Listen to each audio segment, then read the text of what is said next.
Apat na lang. Oh, bigyan na. Ayan eh. Sayang din. Lutuin na yan. Tayo lang ginagawa mo. Tay! Apat na. Ayun. Gawin. Tataw lang ko ipauwi. Saan? Wala kayong plastic? May plastic eh.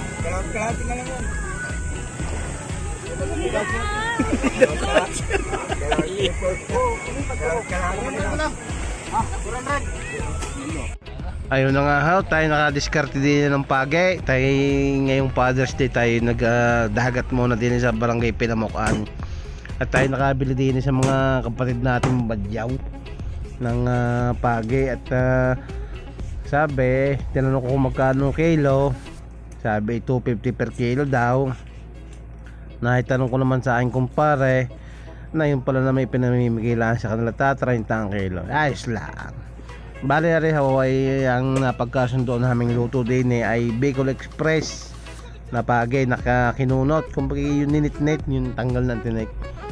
Bali rin pinaluto ko sa aking ama at rin ang aking ama ay Bicolano. Ako po napakasarap na rin magluto ng lalo mga ginatang manghang. Hindi ako maalam na rin magluto ng paging ito. Ako nga ngayon lang nakapagluto na rin. Ibali hare sabi sa akin yan ho'y pangalawang gata. Yan ho'y hahalbusan lang diyan ng lumambot at saka bagong nit-nitin. Tapos lalagyan ho yan ng ng luya pantanggalan sa yan ho sabi sa akin eh. At yan ho'y siguro itansya ko yan ay mga 20 hanggang 30 minutes lang napakulat yan naman ho'y malambot pa. Bago sabi sa akin ako daw ay bumili nitong alamang at saka yan sili kalahating kilo ho yan. Wala na ho ang gusto 1 kilo diyan gayon ho yan mag Bicol Express halos napakadami ng sili. Mas maganda pa nga daw mas madami yan hong legit na Bicol Express. Hindi yung nakakita nyo sa mga kalendarya yan nakulo na ho yan. Tapos yan ho ay ating pag nakalambot na 20 to 30 minutes lang ho. Tansya ko hindi ko nakita ako hindi mo na luluto ulit aking ama kaya binidyohan ko lang pero napakasarap. Yan ho ay nakahalbos na yan bago sa ating ninit-nitin na yan. Nit-net siguro yung kinunot ang ibig sabihin ng kinunot na yun ninit-nit eh. Tapos yan ho ang tinik ho pala niyan yan ho yung napaka yung halos tabi-tabi na yung padulong niya napakalambot. Hindi naman ho siya katulad ng tinik ng isda. Ibang tinik ng isda yung talagang nakakabitig sa lalamunan. Hindi ramdam ko yun kahit pag niluto yan tingin ko lang hindi naman ako sanay mga anitot na ngayon lang din makakapangain. Padalawang beses ko lang ang una kong beses makatikim na rin yung dala ni parang Lebron. Ang luto naman ay kinunot na pagi. Ang luto ay ginataan sa luyang dilaw. Ayos din niya, masarap. Pero mas gusto ko ito. Mas nagustuhan ko itong lutong ito. Mas masarap. Tapos yan ho ay pag nalitit na yan, tinatanggal na nga yung amay yung balat na maitim. Tanyo ho, ayan namin kanyang tinik. Tanyo ho, tabi-tabi. Ayo. Yan yung parang kanyang pinakapakpak. Yan o, tatanggalin yung kanyang balat na maitim. Dahil maitim daw yun. Pero pwedeng kainin yun. Yun hong mga butong yun, tinik, papakainin sa pusa. Bago siya tayo magluluto na. Areho ay yung tawag dito, yung unang gata. Yan, yung unang piga.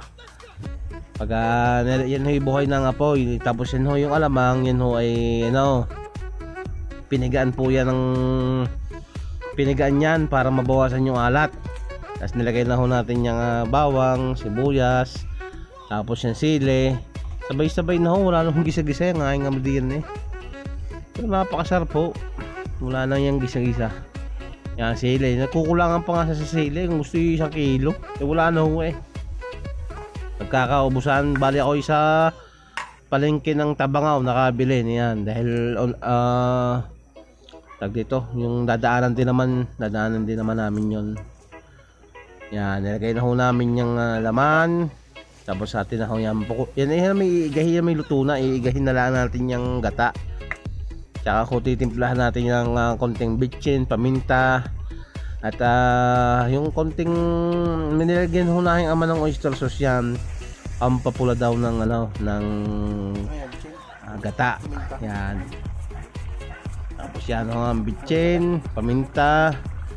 Tapos oyster sauce.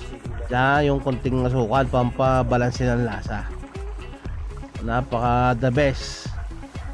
Ito ako yung nagpapahanap uli ng ganung pugita sa aking kumpare. Sabi ko pag nagkita uli ng pugita, kunin at i-reserve na para sa akin. Ay nagustuhan ko masarap. Yan no. Napakarami ng sili. The best the best. Napakasarap. Sarap sa bahaw na kanin. Tinisting ko sa bahaw na kanin. Ako po, ang dami kong nakain.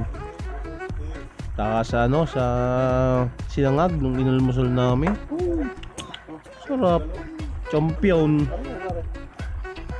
Yan ho, nakita nyo ng mga bulak na.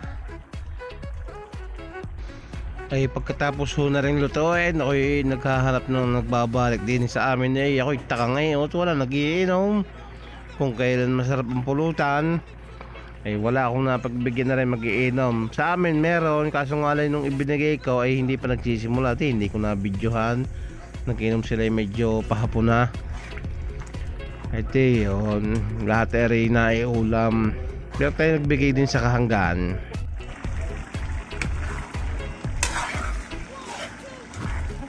Igahin na lang. Tikman mo na.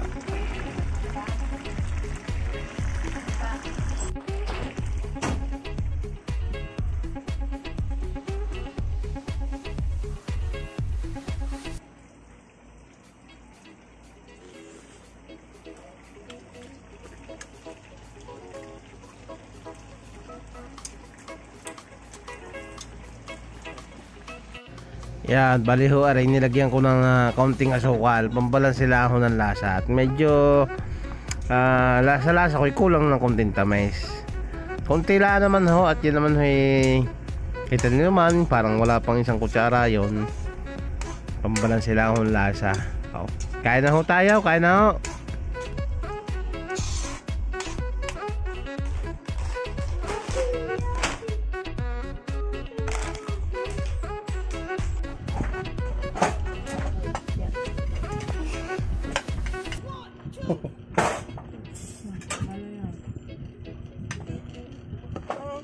Mang, kainin ko.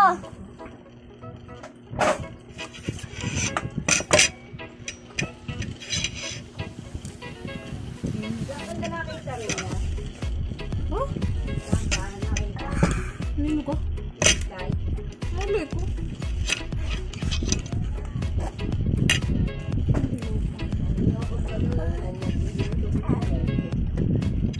Ay, ganda rin.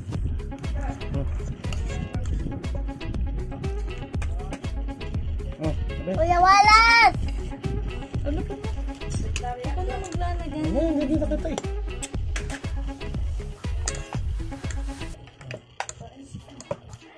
Ayun na, palamig mo na.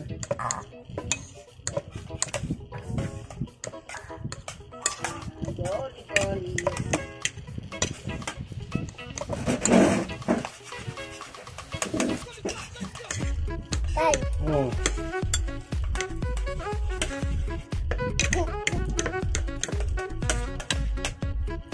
may ulam ko. Ulam ko. Ayun, ayan. Yan, gusto ko yan.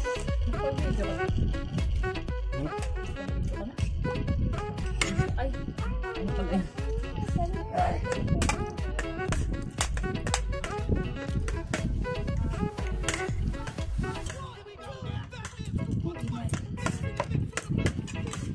Init. Init ka? Oo.